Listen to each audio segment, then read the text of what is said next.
Si Bato, mga kababayan, Bato de la Rosa, I think nanginginig na mga kababayan, gustong magtago sa Senado.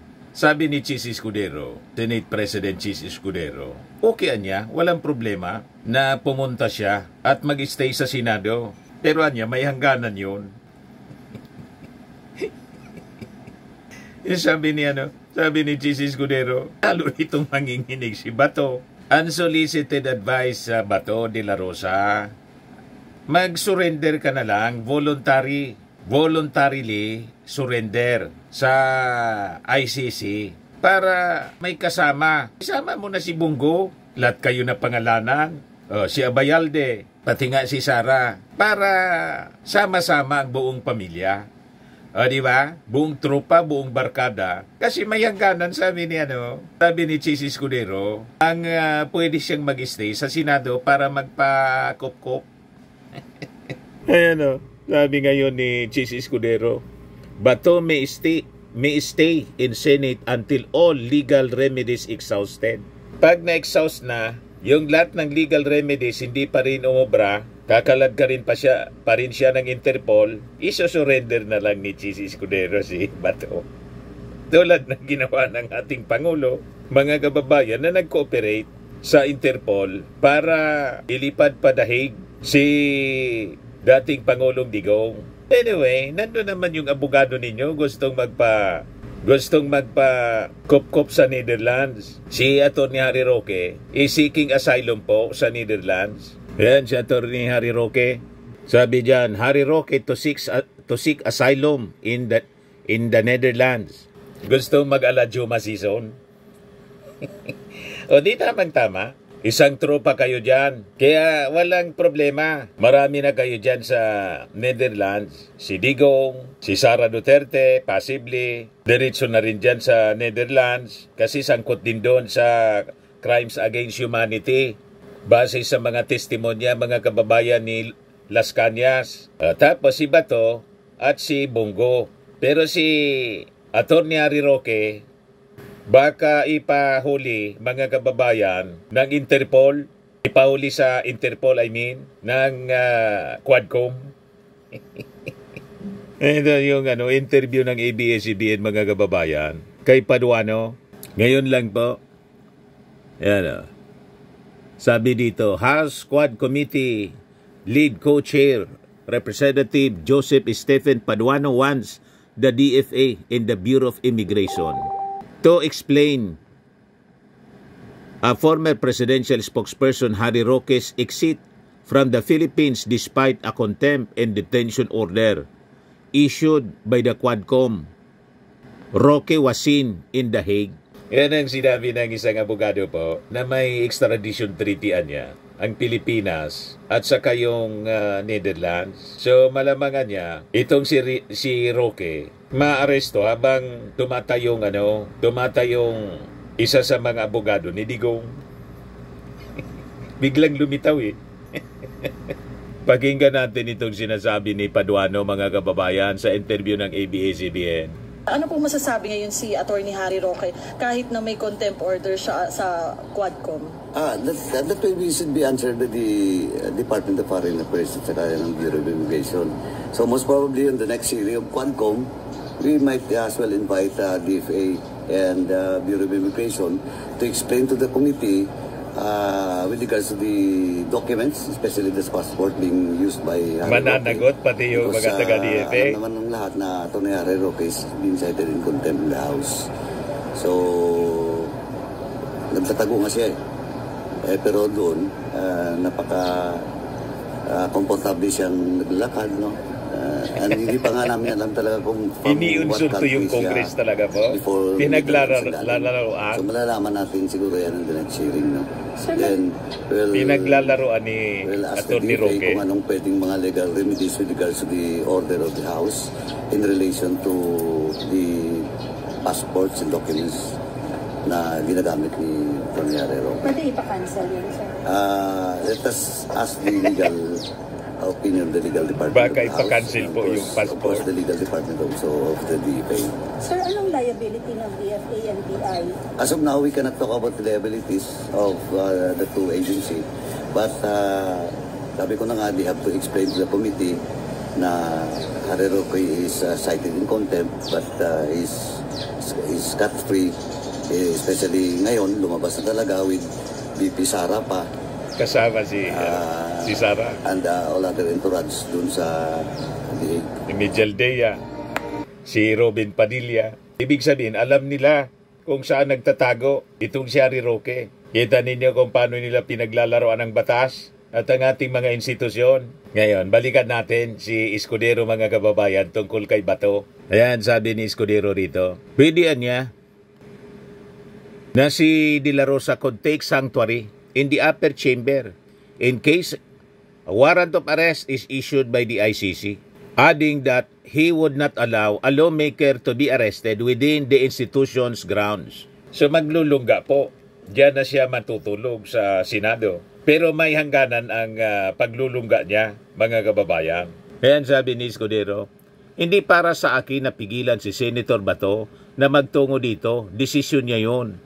Pero ang hangganan siguro noon ay hanggang makakakuha at klaro na kung anong magiging pasya ng korte kaugnay sa kanyang pag-avail ng kanyang judicial remedies na karapatan niya. According to Escudero, this has been the practice niya observed by the previous Senate chief and the tradition in line with the Senate rules. Ngayon, tinanong siya if he also would not allow an arrest to happen within the upper chamber even if Congress is not in session. Escudero answered in the affirmative. Sabi ni Escudero, yes. So, hindi siya pwedeng i-arrest habang nasa sesyon yung Congress at nasa Senate ground. Pero yung sesyon ng Congress, alangan man 24 hours magsesesyon yung Congress. Hindi kakayanin na 24 hours magsesyon. At hindi pwedeng lifetime na si Bato de la Rosa magtatago sa Senate ground. Kasi malamang sa malamang, unang-una hindi siya nakakasigurong manalo pa sa midterm election. Pag hindi na siya senador, wala na siyang proteksyon galing sa Senado. At kung halimbawa, na-exhaust na yung legal remedies, kahit senador pa siya, pwede na siya, mga kababayan, na ibiyahe.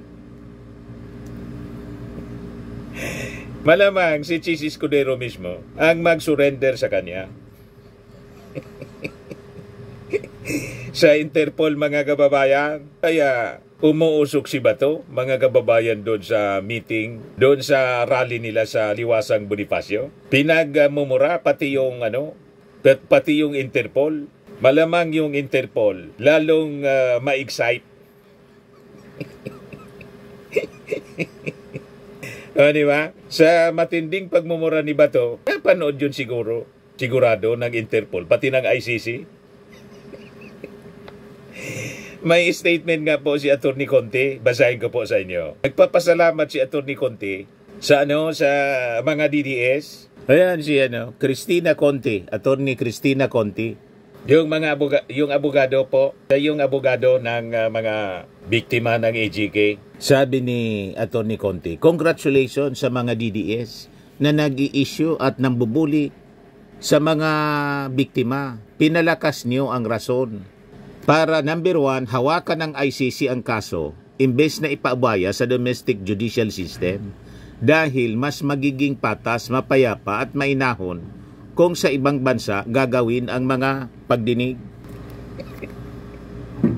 Lahat ng ginagawa ngayon ng mga DDS, tapos ng pamilya Duterte, si Bato, si Bongo, mga kaibigan niya, lahat pabor po sa magiging desisyon ng ICC na wag gawin dito at walang interim release kasi pinapakita lang nila lalo yung pagbabanta ni Baste.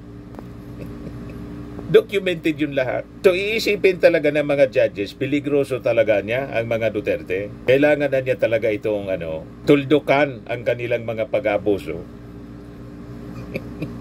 Kaya ulit-ulit kong sinasabi sa inyo, yung sinabi ni Emperador Napoleon Bonaparte, do not disturb your enemy when he is committing mistakes. Hayaan lang natin sila na mangbuli, magmura at magbanta. Tama si Atty. Conte. Hawakan ng ICC.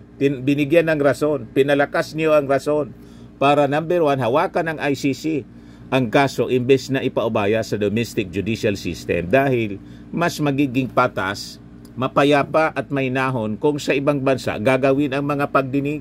Kasi kung dito lulusob sa local courts, yung mga DDS, baka hindi magkaroon ng hearing yung mga judges natin kasi guguluhin lang ng mga supporters ni Digong. O di ba? Doon nga sa Netherlands, may mga nagrarally doon ng mga supporters ni Digong. Akala nila makakatulong yon, lalo nilang dinidiin si Digong. Number 2, hindi payagan ang interim release ni Rodrigo Duterte dahil banta siya at mga supporter niya sa kaligtasan ng mga biktima at abogado na tumitindig laban sa kanya. Katakot-takot na bullying at pagbabanta ang natatanggap ngayon ng mga nanay na naglakas loob na humarap sa publiko. Pangatlo, i-convict si Duterte. Ibig sabihin kasi ay kumagat ang naratibo niya na ang adik ay dapat patayin. Kung marami ang naniniwala na deserve ng mga adik na tukhangin, na ang mga adik ay kriminal kahit walang conviction at iba pa, bahagi ito ng pangkahalatang atake sa isang bahagi ng civilian population. Kung marami ang naniniwala na maaring isang tabi ang due process basta malipol ang mga tinaguriang salot ng lipunan. Prueba ito na sistematiko ang mga atake, mga elemento ito mismo ng patutunayang crimes against humanity. Nakita na ninyo, naintindihan na ninyo mga DDS. Siguradong hindi ninyo maintindihan, kaya ituloy lang ninyo ang inyong mga ginagawa, pambubuli, pagbabanta, kasi kayo na mismo ang dumidiin kay Digong para lalo magdesisyon yung ICC judges na i-convict. Tama itong mga analysis ni Atty. Conti. Sabi pa niya, ipapaalala ko rin na may panlimang kaso na nililiti sa ICC, ang offenses against the administration of justice, Article 70, Rome Statute. Mag-ingat na ang mga umatake sa korte, sa prosecutor o sa judges dahil baka madagdagan ang kaso ni Duterte. Sa lahat ng may say tungkol sa ICC, mungkahi ko ay pagnilayan niyo rin. Is it the truth? Is it fair to all concerned? Kanino makakabuti o papabor ito? Pati yung ICC, mga kababayan, kinukuyog ng mga bashers, ng mga DD strolls, lalo nitong makukumbinsi yung mga judges na kailangan talaga niya i-convict natin. Matindi pala niya ito na leader ng Pilipinas, na brainwash yung mga supporters niya, na gumawa ng mga masasama. Pati niya tayo tinatarget. O di ba? Ngayon, ito yung mga sinasabi ngayon ng mga legal experts. Sabi po ni Attorney Raul Pangalangan, former ICC judge, the court, referring to ICC, the court said, invalidating the arrest to do otherwise is a disincentive to constructive cooperation between the court and the state to the detriment of the interest of the ICC itself. The stand of the court confronts a very practical need. You see, the wheels of justice won't move forward unless the person is within the jurisdiction of the court. The arrest is indispensable to that. Kaya po nagsik ng tulong yung ICC sa Interpol. Kailangan talagang iharap si Digong sa ICC. The arrest niya is indispensable, sabi po ni retired ICC Judge Raul Pangalangan. So sabi dito, sa isang panayam kay retired International Criminal Court Judge Raul Pangalangan, mariin niyang pinabulaanan ang aligasyon ng kampo ni dating Pangulong Rodrigo Duterte na iligal ang pagkakaaresto kay Duterte. Ayon kay Pangalangan, sa ilalim ng international criminal law niya, lehitimo ang naging pag-aresto sa akusado upang madala siya sa korte at litisin. Hindi rin anya pinapayagan ng ICC ang trial in absentia, kaya't kinakailangan ang presensya ni Duterte sa paglilitis. Giit pa niya na ang pagdadala sa akusado sa ICC, kahit na sa pamamagitan ng pag-aresto, ay legal upang matupad ang hustisya. Kaya malabo pong paboran yung posisyon, mga kababayan, ni Mijaldea. Lalo pa, inakusa niya yung ICC na ang ginawa po na pag-aresto ng Interpol, kidnapping. In effect, ina-accuse niya yung ICC na yung warrant of arrest ay illegal. Yung inisyong warrant of arrest, hindi legit. Worse, kidnapping ang ginawa ng ICC sa pamamagitan ng paghingi ng tulong sa Interpol at pag-surrender ng ating pamalaan sa Interpol kay Digong. Tinawag na kidnapping. Pinalala, mga kababayan, ni Mijaldea, lalong diniin si Digong. Kita ninyo? O ngayon, may legal opinion din po, experts opinion, si dating Senior Associate Justice Antonio Carpio. I-share ko po sa inyo. Yan o, sa interview ng One News, sabi ni Carpio, ICC unlikely to dismiss charges versus Duterte due to key witnesses. Sabi niya, si Digong niya faces a tough legal battle as key witnesses, including former Davao Death Squad members, have first-hand knowledge of his alleged involvement in extrajudicial killings. So sabi niya, so it's very difficult for Duterte to get out of that because these are insider people. They have personal knowledge. They were the ones who did the killing for him. So how can he rebut that, sabi po ni Carpio. While Duterte's camp can challenge the legality of his arrest before the ICC hearing, in September, Carpio clarified that even if the arrest niya is deemed illegal, it will not affect the court's jurisdiction. Halimbawa pa, illegal yung pagka-aresto, walang epekto niya yan sa jurisdiction ng ICC kay Digong. Lalo pa, malabo na patulan yung sinabi ng defense na it is pure and simple niya. It was pure and simple kidnapping. Pero halimbawa na niya, if it is deemed illegal, hindi apektado niya yung jurisdiction ng ICC. Yeah, sabi ni Carpio. Sabi niya, even if you are illegally arrested by the surrendering state, the ICC will still acquire jurisdiction over you when you are handed over to them because the ICC has nothing to do with the illegal arrest that was done by the surrendering state. Wala mga paki doon yung ICC.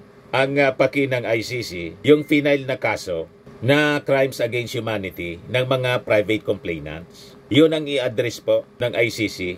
Kaya nakita ninyo, inignore lang yung mga plea at yung argumento ni Mijaldea, hindi po inintindi. Hindi nga po binanggit. Di pinatulan, madaling sabi, ni Judge Motok, Julia Motok. Diretso siya doon sa sa agenda for the day, yung pre-trial hearing. Inignore yun po. Pinatulan yung mga manifestations po ni Mijaldea. Kita ninyo?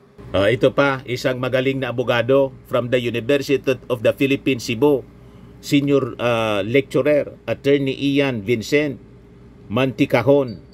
Ini-attempt niya to discredit the ICC process by describing it as a foreign interference is misleading and flawed. The ICC process should be seen, in fact, as an opportunity for our people to learn about foundational principles of international law, including the Rome Statute and our domestic laws as well, like Republic Act 9851. Paliwanag, mga kababayan, ni Attorney Manticahon, that while states have absolute control over their internal affairs, states also have obligations to humanity. Section 17 of Republic Act 9851 or the Philippine Act on Crimes Against International Humanitarian Law, Genocide and Other Crimes Against Humanity adopts the complementarity principle in the Rome Statute, which means that the ICC does not particularly replace the Philippine justice system but supports it. Paliwanag po niya, the Philippines cooperation niya with the ICC goes to show that the country respects the internal legal obligations and it is willing to seek justice beyond domestic political accommodations or considerations, sabi po niya. The ICC referral shows our country's commitment to accountability and acknowledges that international law complements domestic justice. He added that this is not an admission of weakness. Instead, it is an acknowledgement that international mechanisms exist to assist domestic legal systems when needed. We need to see this as a challenge to reassess our commitment to human rights in the role of law, hopefully leading to stronger domestic prosecutions of human rights violations in the future. Naintindihan na ninyo mga DDS. Pero sabi ni Atty. Contis, nakatulungan niya yung mga pambabas ninyo. Ituloy lang ninyo yung pagbabas ninyo. Kuyugin ninyo yung ICC mismo, yung website, paulanan ninyo ng mga basings. Pagmumurahin ninyo doon. Dapat English yung pagmumura para madali maintindihan ng mga judges. Makakatulong yan sa desisyon nila kay Digong. Ituloy lang ninyo. Pati yung pagwawala ninyo dito sa Pilipinas, yung mga pag-aalsa ninyo, ituloy lang ninyo ang pag-udyok sa people power. Kasi sabi ni Yusek Claire Castro, wala man niyang problema. Basta niya, hindi mauwi doon sa inciting to sedition, inciting to rebellion. Kasi yan, violation na ng ating batas. Madaling sabi, babantayan nila ngayon ang mga utterances ninyo. Recorded yan lahat. Idadaan po hindi sa AJK Tokhang, kundi sa kaso. So, malamang, lalo na yung mga vloggers, pag kayo naging mga pugante rito, lahat kayo magsisipagtakbuhan papuntang Netherlands to seek asylum tulad po ni Harry Roque. Iyan, ginusto ninyo. Kasi ayaw man ninyong makinig sa sound advice. Kaya gawin ninyo yung gusto ninyong gawin. At itong ating programa mga kababayan, atin sa inyo nitong ating mga sponsors. Fairmax, Framing and Lifting Cream. Pinapay po sa mga pulses in affected area. Mainam po ito sa mga pains at paninigas ng mga kaso-kasuan. Ito sa mukha naman yung application, anti-aging, Automax po siya. Ito ay Glow 60 mga kababayan. Whitening po siya. Made in South Korea. Ito naman po, Ningxia Red Mix Fruit Drink. Gawa po siya sa goji berry. May anti-cancer properties po siya. At sa mga nagana po ng malinis and spacious fitness gym, pumunta lang po kayo sa aming Colossal Fitness Gym. May Grab Car Rental din po kami. At bills payment po sa aming office. At saka sa mga mahilig po sa mga imported bags, manood po kayo sa live selling ni Madam Aileen Rosales sa kanyang Aileen Closet po. Pati mga shoes, ito yung kanya po. Ito yung kanyang page. Kita ninyo, napakagandang mga online selling po siya. Si Madam Aileen Rosales. At cellphone number niya po, 773-798-7816.